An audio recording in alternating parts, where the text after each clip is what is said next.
नहीं सहना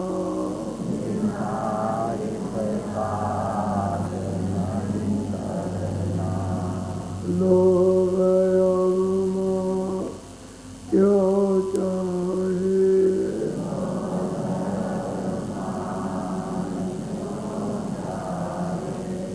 पड़ेगा फिर तुझे देना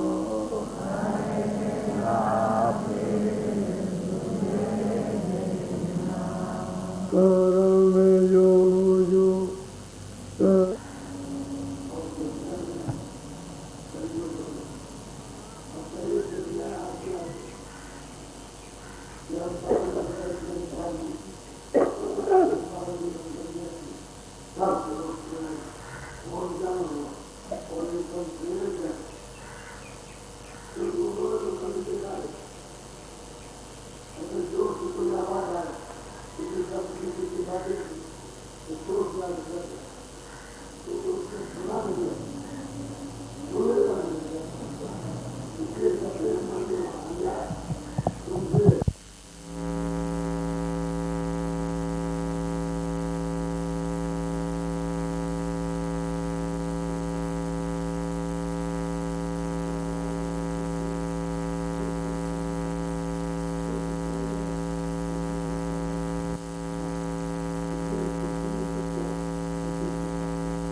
बड़े ध्यान से करना।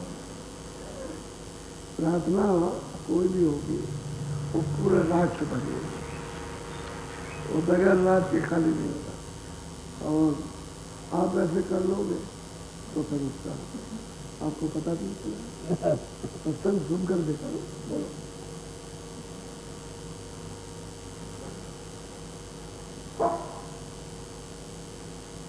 अब मैं कौन कुमति उरझानी, देश पर आया भई हूँ बिगानी। कहते हैं कि पराये देश में पता नहीं ऐसे कौन से कर्म किए या किसका बोझा अपने को लग गया जिससे सुमत नहीं रही कुमत आ गई, और पराये देश पे आकर के वीरान दूसरे की हो गई और बर्बाद हो गई। अब किसी की नहीं है, क्योंकि सूरत तो मालिक की है, बाकी और किसी की नहीं। यहाँ कोई कहे कि ये मेरी है, वो मेरी की, काल कहे कि मेरी है, तीन लोग का मालिक कहे सूरत मेरी उसकी, ब्रह्म कहे सूरत मेरी उसकी, पार ब्रह्म कहे मेरी तो सत्पुरुष की है। तो कहते हैं पराये देश में आकर के ऐसी कुमत बहरी यानी पीछे पड़ गई, जिससे सुमत तो गई छूट, सुमत तो रही नहीं, उसका तो डेरा उखड़ गया, चमत्कार गया, और पराये देश पे आकर के वीरान हो, बर्बाद हो, और किसी की नहीं रही, और कोई अपना नहीं बना सका। तो ये है, तो अब अपना देश टूट गया। अब मालिक ने तो मतलब यह है कि समझ बूझ के भेजा। क्यों? कि काल भी तो मालिक ही रहा, ईश्वर भी मालिक रहा, और ब्रह्म भी मालिक का पालन, सब मालिक ही के हैं, तो सब पुरुष के सब, और हम लोग भी सब कुछ ये सब दुखते हैं सत्य को। अब उनकी मौज मर्जी है, तो उन्होंने पहले उनको भेजा और बाद में हमको उनको दे दिया। अब ये तो उनकी मौज है, उनकी इच्छा है, वो समर्थ मालिक है, वो सब कुछ कर सकते, अभी सब कुछ कर सकते हैं, पहले नहीं किया, इसलिए उसमें उनकी इच्छा में तो कुछ नहीं। अब यह उन्होंने समझ ली करके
तो कुछ नहीं, बस तो चला गया, वहाँ खड़ा हो गया, वहाँ खड़ा हो गया, और घर में मांगता है तो हटा लेते हो गया, इतना चला गया।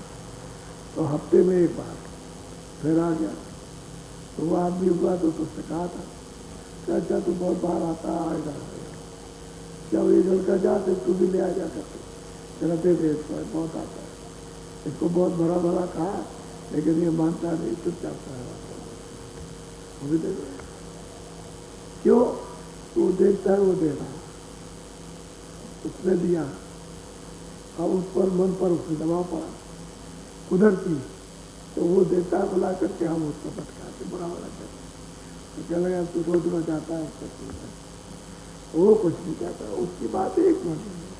वो कहते हैं कि तुमने जो भीख लाने वाला उसका तो मन था कि चाहे कुछ भी कहो वो कुछ नहीं है, वो भी मांगेगा, और आपका कुछ नहीं, आप दरवाजे बैठ करके वहाँ पर से कुछ नहीं, वहाँ कपट, और मतलब ये कि वहाँ मानपान चंचलता कपट क्रोध ये तो बता पड़ा, तो कैसे मिलेगा? अपने को जुड़ रही पश्चाताप करें कि भाई कैसे पिया से मिला जाएगा। अब गुरु से ही फरियाद की जाए, उन्हीं के चरणों में बैठ के, शायद हो सकता है दया दृष्टि हो जाए, शायद दया दृष्टि तो हो ही जाएगी, लेकिन वो कहती है शायद दया दृष्टि हो जाए, लेकिन पढ़ी है बोलो। हाँ, मैं धरनी पिया बसे आकाशा, बिन पाए पिया रहूं कहती है मैं तेरा धरती पर, क्योंकि शरीर से बंद, और शरीर कहाँ रहता है? धरती पर चली, तो मैं धरती कहता हूँ, पिया मेरे आकाश में बसते। अब यह है कि उनको कैसे मिलेंगे? मैं जमीन पर हूँ, पिया आकाश, और बिना पाए, अब मतलब ये तड़प रही, कैसे किया? खबर किसने दी? गुरु ने दी। तो ये तुम्हारा जो पिया है मानेगा उसका आकाश में रहता है, और तुम यहाँ रहती हो, इतने दिन हो गए तुमको, और यहाँ चलो पिया अपने घर चलो वहाँ, क्योंकि वही रहोगी, और कहीं भी तुमको सुख नहीं मिलेगा, प्रीतम के पास ही सुख मिलेगा। और कहती कैसे करूँ? मैं धरती पर रहती हूँ, पिया मेरे आकाश में रहते हैं, और बिन पाए, अब यहाँ रो रही था तो कैसे मिला जाए? तो फरियाद तो गुरु से ही करना, कि वो ही सब कुछ देंगे, और वो कृपा में दृष्टि नहीं करेंगे तो कुछ नहीं मिलेगा। ऐसे तो हमारे कितने जन्म हो गए, आज तक पता नहीं चला, कुछ नहीं मालूम, लेकिन लोग किसने लगाई लगन, किसने इच्छा, किसने जगाई तरफ, किसने पैदा की? गुरु ने, तो उसी से पर्याप्त, ठीक है। अब वो अपने को कहते हैं भाई मैं तो जमीन पर, और पिया मेरे आकाश में, और बिना किसी आधार के कैसे करके जाऊंगा? कोई आधार पे बोलो। हे सत्य गुरु सुनो मेरी तेरा, काल कर्म अब मारो। पिया से नहीं कहा, पिया से नहीं कहा, पिया मेरी तेर सुन लो, हे सतगुरु, मैं घाट पर बैठ करके आवाज़ लगा रही हूँ मेरी टेप को, मेरी आवाज़ को सुन लीजिए, और जल्दी से दया दृष्टि कीजिए, और काल के घेरे से,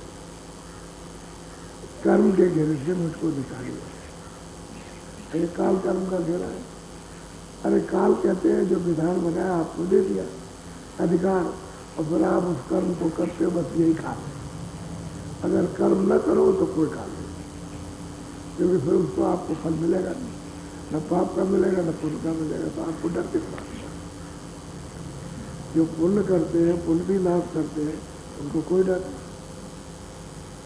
अब चिल्ला रही, तेज तेज पुकारती है, घाट पर दरवाजे पर बैठ के पुकार रही, जो विनय के साथ इतनी चिल्लाती है कि मुझे जल्दी इससे बचा लो, क्योंकि अब की देश, ये मनुष्य शरीर, अब की बारी जो मनुष्य शरीर की दोबारा नहीं आएगी, ये मनुष्य शरीर से मिलने लगा, तो अब की बारी ये हमारी बारी पूरी कर दो, और हमारी टेट को सुन लो, और इस काल कर्म से, इस घेरे से निकालो। क्या करो बोलो। दीन दुखी होई करत पुकारी, सोने स्वामी यह विनती कहते हैं हमारी। मैं दीन हूँ, मैं कुछ नहीं हूँ, न मुझ में बल है, न मुझ में पौरुष है, और न मतलब ये कि मुझसे कोई साहस न भाव, मैं बिल्कुल दीन हूँ। और आप दयाल हैं, आप तंदुरुस्त, तो आप अपनी कृपा और दया करें और अपनी बार की सुधार दे रखते पर लगा के चला ले चले देव। तो ये पुकार करती चिल्लाती गुरु से, क्योंकि उसको पता चल गया कि यहाँ जो कुछ भी करेंगे तो गुरु करेंगे, जो आते जाते हैं वही करेंगे, इस जाल से वही निकालेंगे, काल से कर्मों के जाल से वही निकाल के सब पकड़ाएंगे, भेद बताएंगे, पिया का रास्ते का भेद देंगे, सब वही देंगे। तो अब उन्हीं से पुकार करती है, चिड़ती है आवाज गिराए और दीन होकर के, और दीनता के साथ दुखी, दीनता के साथ बहुत पीड़ा है, तड़प, कृपा हो गया कर तुम दयाल सबको दियो दाना, मैं ही भागिन भई। कहते हैं कि आप हैं दयालु, और मैंने सुना है कि पीछे आप आए थे, उनको सबको दान देकर पार करके चले गए। दान कहते हैं नाम का दान, शब्द का दान, क्योंकि दान तो सुरतों का शब्द है, शब्द का दान नहीं मिलेगा तो पार नहीं है। तो हमने सुना कि आपको सबको दिया, जो पीछे आए उनको, जो आपके पास आए उनको सबको दान का दान दिया आप, और दान देकर के पार किया। तो मैं दियावान कि मेरे पल्ले कुछ नहीं। अब वो चिल्ला रही, दीनता से छोटे बन करके चिल्लाती है और कहती कि अब मैं अभागिन, यदि वो दयाल है, उनका कोई दोष थोड़ी है, तो दोष तो मेरा है कि मैं इस कर्म में फंस गई, अनजान में फंसी, लालच में, तो क्या, और अपना नुकसान लालच में फंस करके कर डाला। सही बात यह है कि लालच में फंस गई और लाची लालच बन गई, किसी चीज़ का लालच आया तो बस फंस गई, और वो अपना कुछ नहीं है जिसके लिए फंसी, जिसके लिए फंसी अपना कुछ नहीं।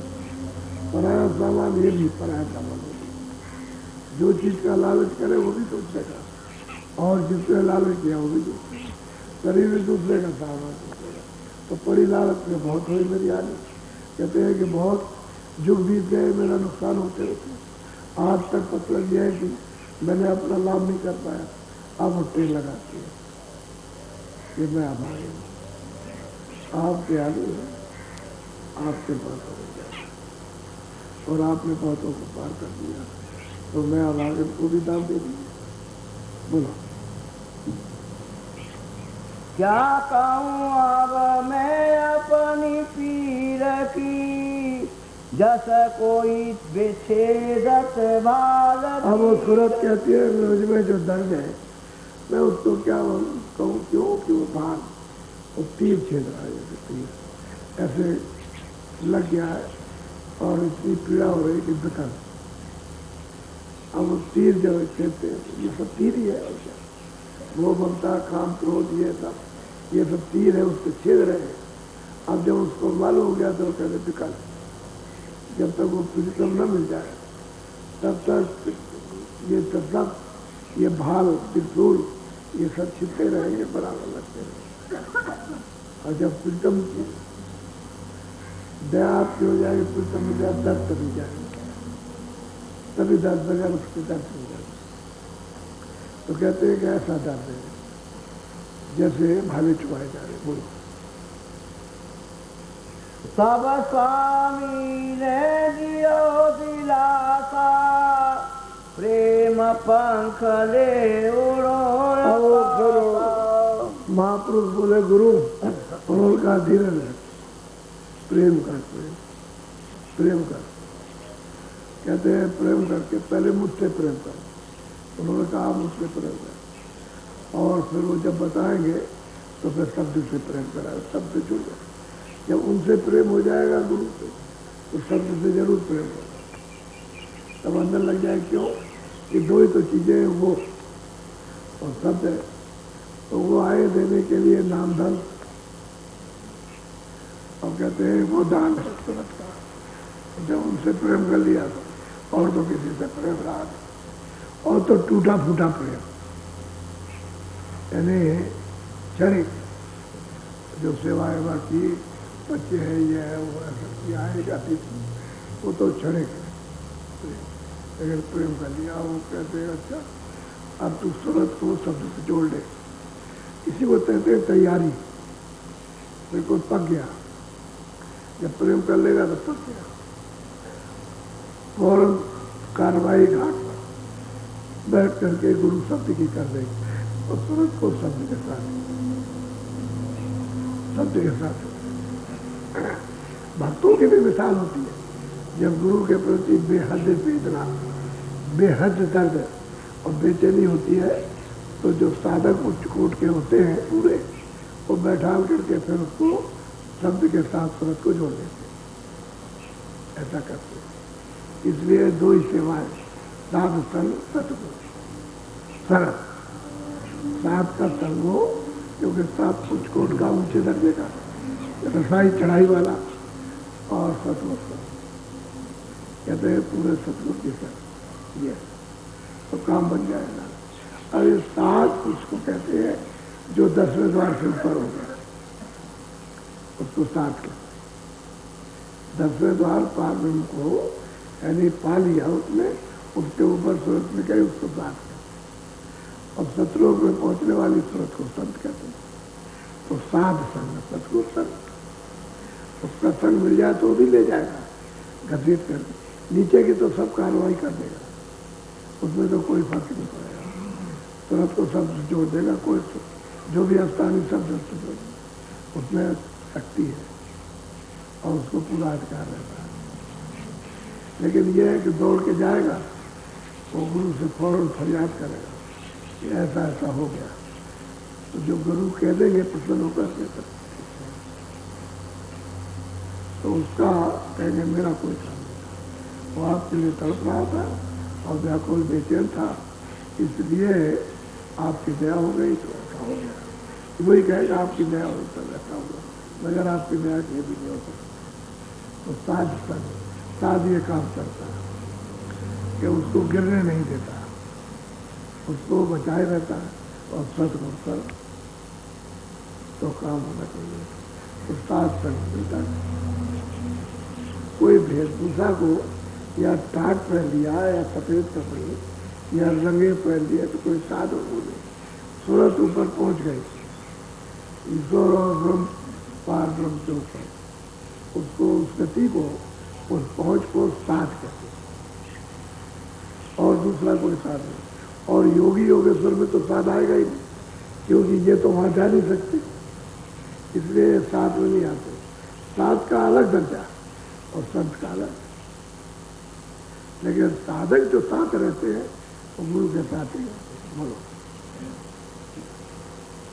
दया हुई अब मिली पिया से, हरी पीर दुख दूर जिया। सूरत कहती है गुरु की दया हो गई, अब उन्होंने दया कर दी।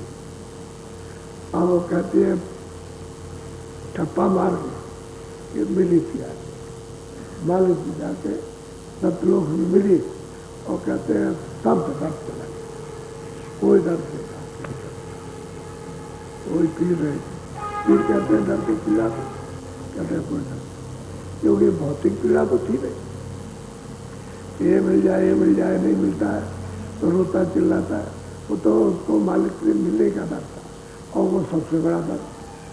कहते हैं गुरु की कृपा हुई और मैं मिली जाए प्यास, मालिक से मिल गया और तभी दर्द चला गया। ऐसा अपने को बनने की जरूरत है। ऐसे एक दिन में बनो, 10 दिन में बनो, 10 महीने में बनो, 10 साल, लेकिन इस तरह से बनना चाहिए। सबके शब्दों को बर्दाश्त करो। कोई कुछ मीठे भी कहते कड़वे से करवाते, वो सब बर्दाश्त हो जाना चाहिए। और फौरन छोटा बच्चा, छोटा जैसे छुई मुई होती है, उसको छू दीजिए तो मुरझा जाएगा, और उसको छोड़ दीजिए तो फिर वैसे हो जाएगा, ऐसे छुआ मुरझाएगा। तो कहते हैं तुम मुरझा जाओ, ये कुमत है, कुमत रही है, और सुबह से जिंदा हो जाए। तो समझ लिया उसने, अब ये बता दिया कि मैं पिया से नहीं, इसी कल चुक में, और मेरा सर तक जाए। और मीरा भाई तो कल चुक में, अभी तो कहते मैं मिल जाए और पाए पिया अपना, और तब मेरी पीर बुझा नहीं। कहते पीर खत्म हो, दर्द छूट गया, अब कोई दर्द नहीं। जब वो पूरी तब से मिल गई तब, और कहते कहाँ मिली, कहते गगन में चढ़ते। मीरा सूरत पैदा आसमानी, मीरा की सूरत ने आसमानों की गगनों की सैर की, सफर की, और तमाम ब्रह्मांडों को देखा उसने। और कहते हैं कि मैं जब चढ़ के वहाँ गई और पिया से मिली तो सब तक चढ़ते, कोई दर्द पाती नहीं, ऐसे ही सब। वही सूरत कहती है कि जब मैं पिया से मिली तो सब दर्द। और कितनी तरफ थी, न भूख न प्यास नहीं है उसको, रात सोना समझ गया, रात तो दिन जागना, हमेशा इसी चिंता में, जो रहे पछताए रोए, कब मिले कब पाए हो अपने कुछ करो, तो गुरु की कृपा हो जाए तो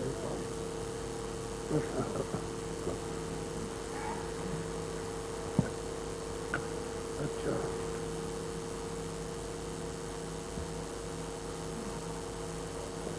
एक महात्मा जी थे,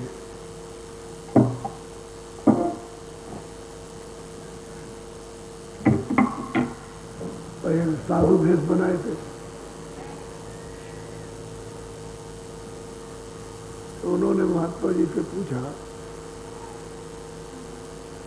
कि सेवा और सत्संग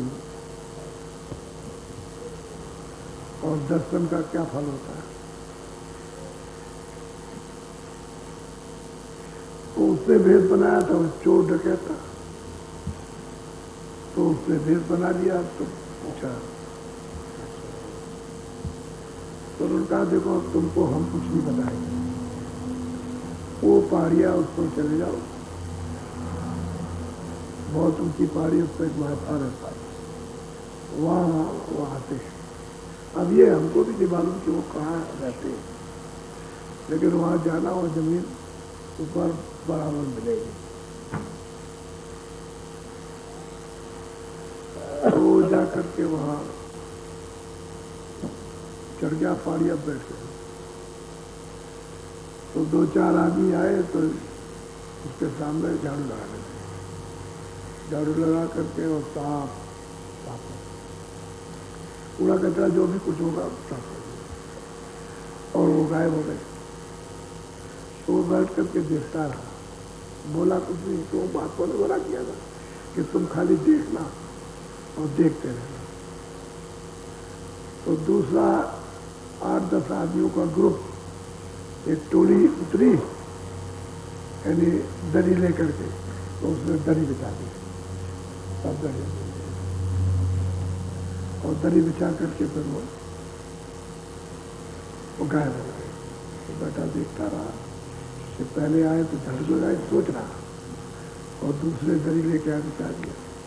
तीसरी टोली आई गलीचे, मुलायम मुलायम गलीचे, और गलीचे उन्होंने आ करके बुझा दी, हो गए। तब तक 8-10 आदमियों का एक ग्रुप आया, बढ़िया सिंहासन लेकर के, और उसने ला करके सिंहासन, अब वो गए हो गए।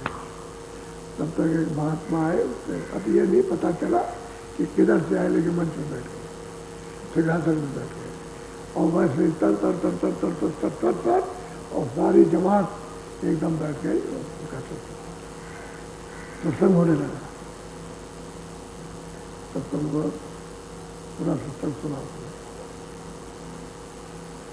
उसके बाद में फिर वो महात्मा जी वो देखता कि महात्मा जी देखते देखते गायब हो गए, और फिर उसके बाद देखा कि उस संगत से बैठी है, उसने ऐसे प्रणाम किया, वो भी गया।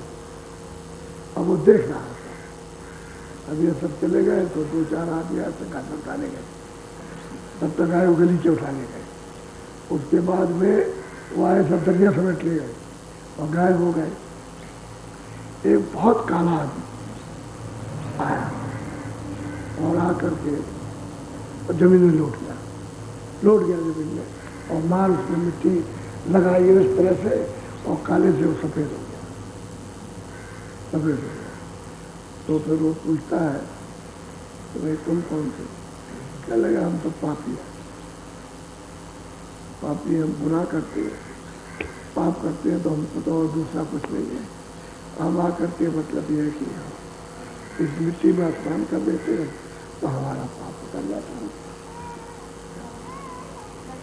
वो सोचने लगा कि ये मिट्टी में आकर के लौट के काला भुजंग था और सफ़ेद हो गया, और मैं ऐसा कि मैंने उसको देखा, ये लोग आए, झाड़ू लगाई, और मैंने मतलब ये देखा दरिया बिछाई, गलीचे बिछाई, सुना था महात्मा जाए प्रवचन सुना, और सब के सब चले गए, और मैंने कोई पुण्य नहीं करा। आप उसको देख करके फिर बदल दिया और शादी भेज दिया, जैसे साधारण लोग करते। और फिर उसने क्या काम किया, वही बैठे चुपचाप। जब ये सब चले जाए तो वो भी मिट्टी में लौटा, मिट्टी में लोग के बैठ बैठे। अब रोज सुबह रोज मिट्टी में लेटे, कह लगे हमने बहुत पाप किए। उसको सुन करके कि हम इतने पापी हैं, जानवर काट देंगे, तो मतलब ये तब उसको ये हुआ। तो इस तरह से यानी मट्टी में स्नान करके और आदमी काले से सफेद हो जाता है, पाप को धोता है। तो इस मिट्टी का जहाँ महात्मा रहते हैं, उस मिट्टी का बड़ा महत्व है।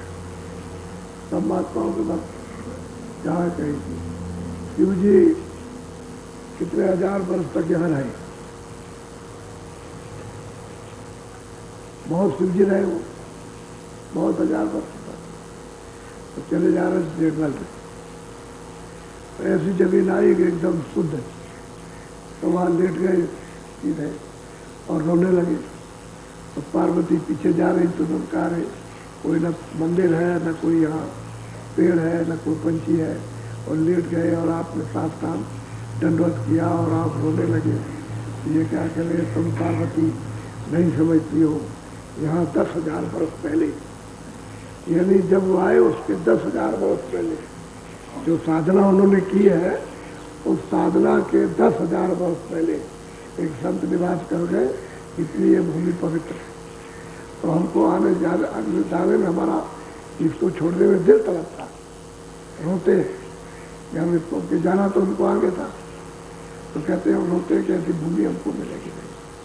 तो जहाँ पर मालिक को प्राप्त करने वाले जहाँ जिस भूमि पर रह जाते हैं, सही बात तो है, लेकिन अब ये उसका गुण समझना चाहिए। उस मिट्टी का गुण क्या न समझे तो न जानकार, तो उससे पता नहीं चलेगा ये। और महात्माओं के द्वारा ही वो गुण जाना जाता है।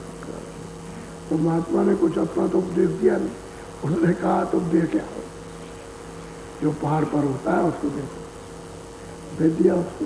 अगर वो शिक्षा देते तो नहीं बदलता, वो नहीं बदल सकता।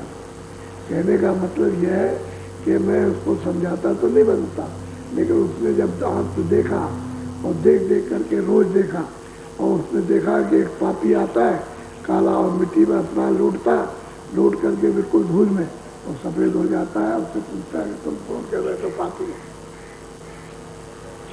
ये पापी रोज अपने कर्मों को धो सकता है, तो पहले तो मैंने भी तो बहुत पाप किए, तब अलग। तो कहते हैं कि भाई देखने से बहुत कुछ होता है, लेकिन देखे बहुत संभल करके, हर चीज को देखे पढ़ते, तब तो ठीक है। ऐसे देखते ऐसे चले जा रहे हो तो ऐसे क्या पता नहीं। इसलिए प्रेम और उनकी कृपा दया से सबका यही मनुष्य शरीर है, इसी से पाना, दूसरा पाने का कोई शरीर नहीं। बोलो जय गुरुदेव।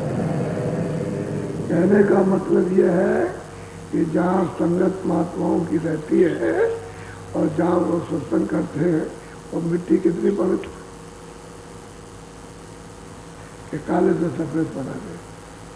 और मिट्टी का स्नान ये बड़े दुर्लभ से लोगों को मिलता है, कोई पाता है, सब लोग नहीं पाते हैं। अच्छा, अब आप थोड़ा सा भजन बताएं, भजन पे बैठ।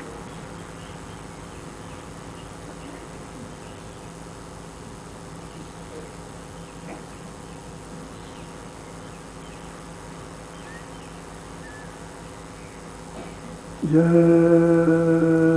गुरुदेव। अच्छा, आप में से कोई जाने वाले हैं? कोई जाने वाले इधर आ जाओ। देखो फिर पीछे से दौड़ा दौड़ी मत करना।